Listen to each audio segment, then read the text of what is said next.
We the best around. We designated spitters live every week. Designated homie cause we sticky heat. We designated spitters deep. Talking Yankee baseball, hip hop or the streets. We designated, we innovative. We designated spitters time, what you know. We designated, we innovative. We designated spitters, let's start the show. Go! Yeah. What is going on, everybody, and welcome to the Designated Spitter. Today, it is exactly that, the Designated Spitter. You know, everybody, it is the week of the turkey, also known as Thanksgiving, also known as it's fucking Pilgrim Day, baby. We kicking ass left and right. We fucking invading, taking over, doing shit, dropping turkeys, learning from one another, thanking for everything that we have in front of us. It is the day to stuff them, baby. So whoever you're stuffing on Thanksgiving, make sure you tell them you also love them. At the end of the day, you may not love them. Don't listen to me. It's not advice for that. We're doing a show today. Thank you so much to everybody. And welcome again to Designated Spitter. Look, we got a fun little show today for you guys. We're really going to be touching on two major topics. It is not going to be the longest episode of Designated Spitters we ever had. It's just me, myself, and Pete. I guess those were all three of them. But we're just going to talk about Aaron Judge 1, and then, of course, some of these comments that people are flipping out about that Alec Manoa made when it comes to Gerrit Cole. Trying to think, I got some things pulled up in front of me on the big screen over there, and we'll kind of go from there. So for everybody in the chat, everybody that is here, I thank you guys for being here. Just an FYI, it's pre-recorded. Okay, I just recorded this just a couple hours ago, but it is pre-recorded. Got some things to do with the family. Wanted to make sure I get this in. There will also be hot balls still dropping on Thursday. That will be pre-recorded too. So I just want everybody to understand. I'll probably do that Thanksgiving morning when everything is cooking and getting ready to go. And when we're done with our part and I got a few minutes to relax, I'm going to go ahead and get hot balls taken care of, you guys. Oh, my balls. We're going to have that taken care of for you guys. So NyynewsTV is not slowing down, as you guys know. Tomorrow, Wednesday, NYYST will be on. That will be also pre-recorded. Guys, we're trying to give you a lot of stuff on a holiday week. Like I said, it is the week of the turkey. So with that being said, guys, let's jump right into it. People are panicking. People are going crazy.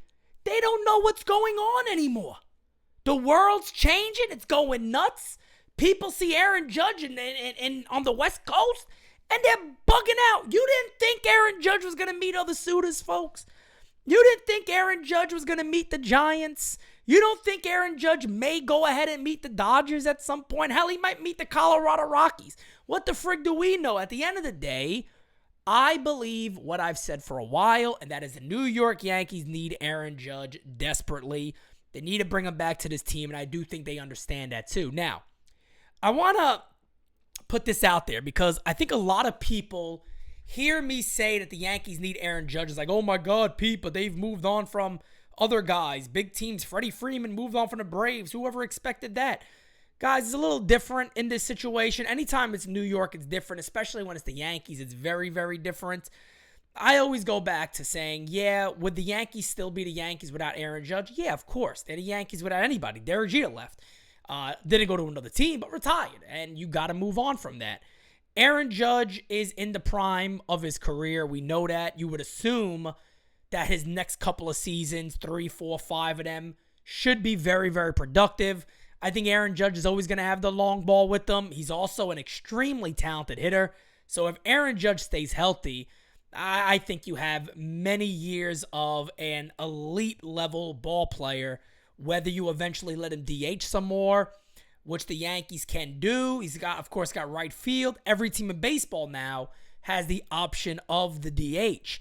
So yes, in fact, Aaron Judge is meeting with the San Francisco Giants. I know Hector Gomez put a rumor out there already, and I have no reason to not believe Hector Gomez. He's been very friendly with me. I've exchanged some text messages with him the last couple of days. He says that the Dodgers offered a smaller deal to Judge to see where he's at.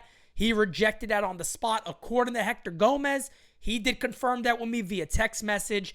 He also confirmed with me that he believes what I believe is that the Giants are still going to top almost any offer out there. That, again, is no confirmation that anything has been given. He was supposed to meet today. We don't have anything on that right now. But, Aaron Judge is going to sign for over $300 million. There's also a rumor out right now that he wants 8 years at $40 million a pop.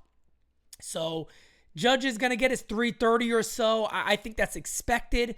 We all know who Aaron Judge is. So if you look at CBS Sports, has an article today, MLB Rumors. Aaron Judge to meet with Giants this week. Yankees also checking in on Jacob deGrom. We're not going to go there right now. I already talked about that a little bit. Dodgers rumors. Insider believes LA has already made an offer to Judge. And that is from Sports Illustrated. That kind of confirming what Hector Gomez said. MLB Insider predicts Yankees Aaron Judge could sign deal worth more than $300 million. I don't think that's a great, crazy prediction. I think that's fairly obvious that he will. And of course, everything basically else from that is that Aaron Judge is meeting with the Giants. Is also this news. Aaron Judge is on the People's Sexiest Man Alive list. I don't know how the fuck he is, but he is.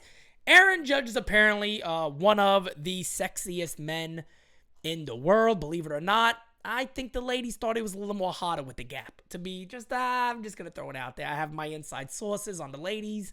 They told me they really like Judge a little more with the gap. But again, guys, going over what the Yankees would miss if they do ever miss out on Aaron Judge. 10.6 WAR, 62 homers. We already know that. 311 batting average, 133 runs scored, 131 RBI, 16 stolen bags, 425 OPS, 686 slugging, 1,111, 1111 OPS, 211 OPS plus. He is so far better than anybody else on the New York Yankees, folks. And it's not even close. I hear people say this all the time. You know, Pete, what happens to the Yankees if Aaron Judge leaves? Well, I feel like if the Yankees lost out on Aaron Judge, it's kind of your easy option for the reset button in many cases. Now, can the Yankees go out there and go, we'll get Rodon, we'll get Carlos Correa, and we get our young guys, or we'll get Rodon, Benintendi, Correa, Rodon, Benintendi, Trey Turner. I don't know. Maybe they say, you know what? The hell with it. We're going to keep pushing forward. You know, Judge leaves, that's $40 million potentially, 36, 38. That's back in our pocket. Make some moves, and we push forward and see what we can do. Is there a guy to replace this Judge? I don't think so. And I don't know if Brian Cashman is also the guy to kind of restructure an offense.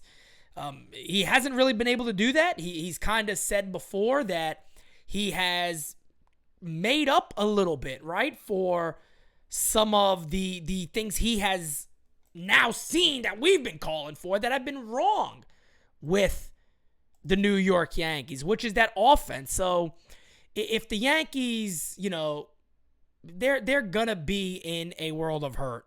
They're going to be basically trapped and surrounded in oncoming fire, folks. It's basically popping it in and throwing on Contra.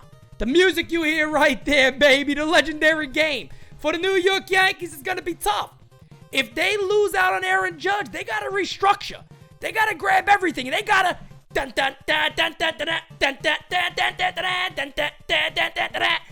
got to play like this.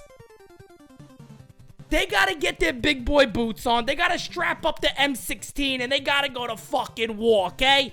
They don't need to wear a jock strap because guess what? Bullets, it don't matter. You got to put your balls out there, B-Cash, and you got to play the game. You got to decide immediately. Are we going to be pussies or are we going to be big boys, damn it? Are we letting the balls hang out or are we tucking them in? Are we playing women's baseball or baseball, daddy? That's what the Yankees would have to decide.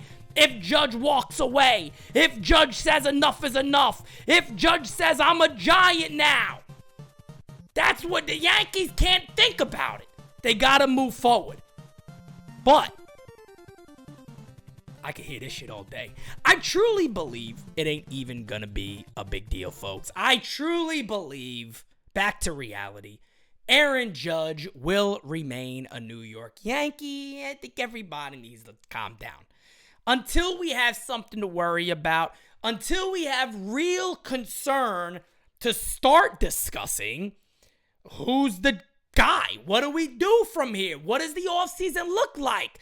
Brian Cashman can't change no offense up. They got to go speed, contact, base running. They would have to go full flip around. We got to change shit up if that were to happen. But we got no reason to believe that.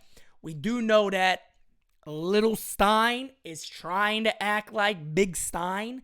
He's trying very, very hard to say, hey, look, I'm in control here. I've met with the player on multiple occasions in person. He understands that we want him back. He's likely coming back with that C on his arm as the next captain of the New York Yankees, following the footsteps of Aaron James Judge would be following the footsteps of Derek Sanderson Jeter, which is a hell of a name to follow up and an honor in itself. So really, I mean, Aaron Judge got to look at it this way. And I saw an article on this the other day, is Aaron Judge has to look at it really, really quite like this. And I wanted to see if I can do something here. Matter of fact, we already know. He has to look at it like this. Do I want to be Derek Jeter or do I want to be Robinson Cano? Do I want to move on? As you guys know, Robinson Cano, when he left the Yankees, he was 30 years old. He was 30 years old and he had a hell of a season. He hit .314 his last year with the Yankees. He had 27 homers, 107 RBIs. Look, Robinson Cano had his negatives that Aaron Judge does not. I've never heard a Yankee fan say, man, Aaron Judge just doesn't play hard. Aaron Judge is just lackadaisical. Aaron Judge is not always in the game. We've all said that about Robinson Cano. Robinson Cano's bat was just so friggin' good that you just kind of shut up about it. You were just like, all right, man, shit, he didn't run down the line. It's different than when Gleyber Torres does it. You're like, you suck. What are you doing, fam? When Gary Sanchez is doing it, you suck. The fuck are you doing, bro? Stop doing it. Go sit your ass down. But in reality, Aaron Judge does everything the Yankees need. He is deserving of the captain. It would hurt myself, and I think many Yankee fans, it would kind of suck that the Yankees don't retain Aaron Judge. Because, look, I want to see Judge holding that World Series title up one day. I want to see that. And, you know, I got my concerns you guys already know about Aaron Boone, about Brian Cashman. I got my concerns with these guys at the helm. But losing Aaron Judge, I think, makes it so much more tough. I mean, you don't got Aaron Judge this year. Think about that alone. Yankees don't have Aaron Judge this year. They're not making the playoffs. And I'm talking about 2022, the season that just passed, 62 homers. He did everything on the offense. You don't find other guys on the team that had a over 800 OPS besides Rizzo, I believe. I think that's the only one. They didn't play great offensively. Aaron Judge carried them. You know, so you got to have a little more dynamic in that offense. And look, when Robbie Cano left, he was terrific. You know, 29 homers, 28 homers, 33 homers, 27 homers, 319, 302, 313, 314. It was terrific. You know, MVP candidate all those years in a row. All-Star all those years in a row.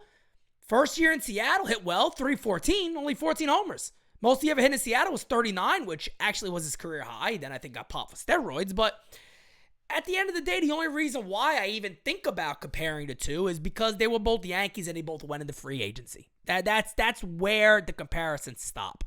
So, again, I am just going to rephrase this one more time just to let everybody know.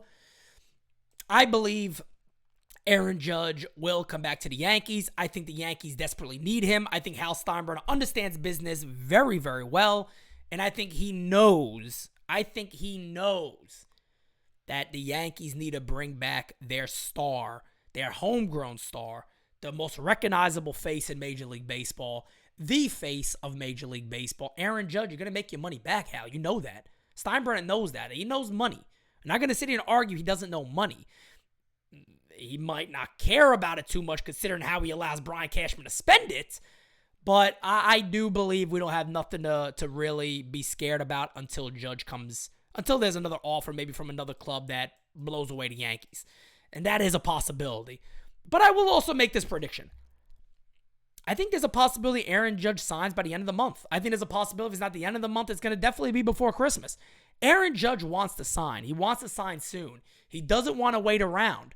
He's kind of let that be known that, look, I want to sign and get myself out the way so whatever team I go to has really time to build around me. And I do think Aaron Judge has laid in some demands. I think Anthony Rizzo might have been one of those demands, and the Yankees said, let's get him out the way quick so that way he knows we're serious. I think that's a possibility. I think he has true demands, and I think he is kind of letting it known about what he feels this team needs to change, offensively at least, to be better. But with that being said, guys, let's move on to our second topic of the day. I'm going to go ahead and let it play so you guys can hear Alec Manoa. Check it in me. So you ready? Yeah. All right, let's do it. Who is the worst cheater in baseball history? In baseball history? Yeah. Cheater? Yeah.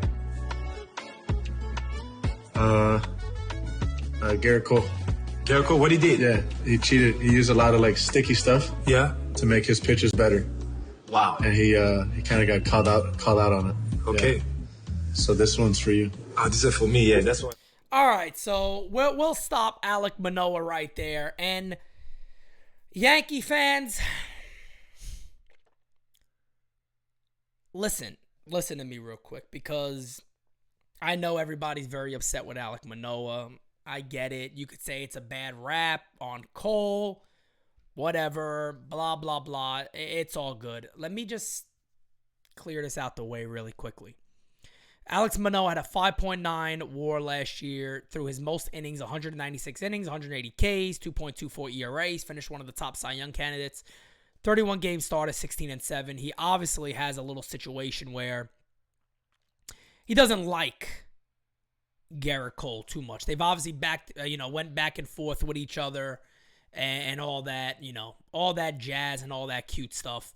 Gerrit Cole had a 3.5 ERA. It's kind of crazy because I actually predicted in the offseason that's where his ERA will be at. 2.4 WAR, much higher ERA, over a run higher than what Alec Manoa did. And it's kind of comical because I'm going to say a couple of different things. And I don't think Yankee fans will be happy, but I don't give a shit because I say it how it is. I have been, arguably, you can make a real argument that there hasn't been many people, besides maybe like Christian from NYYST, who absolutely love Gerrit Cole. I fought for the Yankees to get him when he was a Pirate. I broke the news way back in the day, if you guys remember, in that 2018 offseason when he went to Houston, that I had a deal in place with the Yankees. The Yankees refused to give up both Clint Frazier and Chance Adams to land Gerrit Cole. They then pivoted when the Yankees thought they had a deal in place. They asked for a little more. The Yankees wouldn't surrender both guys. They only wanted to do one and maybe a lower-level guy. He ended up going to Houston. I also broke the news then that he's on his way to the Houston Astros. He has back-to-back fantastic years. Of course, 2019, when he was becoming a free agent, he had a phenomenal year. He has never touched what he did then with the New York Yankees since that moment. Now, people may want to sit there and go, well, it's because of the spider attack, it's this and that. You might say Gerrit Cole gets a bad rap, but I will say this. I do believe a lot of baseball, these guys talk. These players talk. Josh Donaldson, current Yankee, went against Gerrit Cole pretty quickly, talking about the sticky stuff. That's what he was using. He may not be the same guy without it. Manoah now saying this. Biggest cheater of all time. That's kind of silly because at the end of the day, folks, every single pitcher, hitter, they all look for advantages. There's many advantages throughout history. I wish I had like a Kevin Kernan on right now that could tell you guys, guys cheated forever. Whether it was putting something on the ball, it always happened. It's not some new thing. It's just these things become moments when it's brought to light and people got to defend themselves. Other than that, everybody knows it's always happened. It's nothing new. This has always happened. And it's the same thing with Gerrit Cole, man. This stuff has always happened. This is not some new crazy story. It always happened, folks. So take it easy, all right? It always happened. But Gerrit Cole hasn't been the same, guys. The ERA has gone up every single year with the New York Yankees. He allowed over 10 more home runs than he did back in 2021, 24 to 33 this year. Of course, the K numbers was still fantastic. His FIP is kind of where his ERA was, so he really wasn't unlucky at all in any sense of the word. In 2021, his FIP was relatively a little bit more of a difference. He pitched really under a 3 ERA based on his FIP compared to what his actually ERA was. And then back in 2020, his first year with the Yankees, the COVID season, 2.84 ERA and a 3.89 FIP. You go back to his years with Houston, his FIP was always right around the same thing or even a little better some years. So however you want to chop it up to Gerrit Cole, look, I think Alex Manoah has a little thing out for Gerrit Cole. I don't think he's a big fan of Gerrit Cole. It is what it is. Who really gives a poot? It's only news because people want to have a story. People want to have somebody to be angry with. Am I mad at Alec Manoa for saying that? No, because I do believe that is what a lot of pitchers feel. I think a lot of pitchers believe that Gerrit Cole was kind of the poster child for the spider tack, and it really did make him the pitcher he is. And hell, I mean, I don't want to say if you look at the numbers, he hasn't been the same guy that he was in Houston. Now, is that a reason to only pick on him? No, there's other guys that did it too. And to also say he's the worst cheater of all time is probably the most idiotic thing you can say. Alec Manoa is only going to hope he continues to have the career he had this year for a lot longer in his career, because Gerrit Cole has done that. He's been a good pitcher. Has he been a guy in Houston? No, that last year was absolutely phenomenal. But a lot of times in pitcher's career, you could pinpoint one phenomenal season and goes, he never really was at that level. But Gerrit Cole has been good for the Yankees. He was excellent in the postseason. He was fantastic in the postseason. So, at the end of the day, guys, Alec Manoa, you know, if I can steal the December 9th theme, he could get yanked, okay? He could get yanked. Sorry, guys, if I stole that from you, but I had to go out there and say it. December 9th, get yanked. Get ready, guys. That's going to be a fantastic show. I can't wait for it. But, again, I told you guys, this is not going to be a super long episode today. I'm going to have a little something for Thanksgiving for you guys, likely. But I also just want to say, if you are, not watching too much this week, you're spending time with your family, happy Thanksgiving to everybody from Team NyynewsTV to all of you out there. Wish you all the best. I am extremely grateful and thankful for every single one of you guys. I cannot wait to get pumping on game season again. I cannot wait till we have all of our shows up and running. Cannot wait. Pete and Bad Dog are doing the Yankee State of the Yankees address monthly. It's going to be a terrific season for NyynewsTV. But guys, for Designated Spittaz, you already know the deal. I will never come whack on a Designated Spittaz track. Until next time, guys, I am out.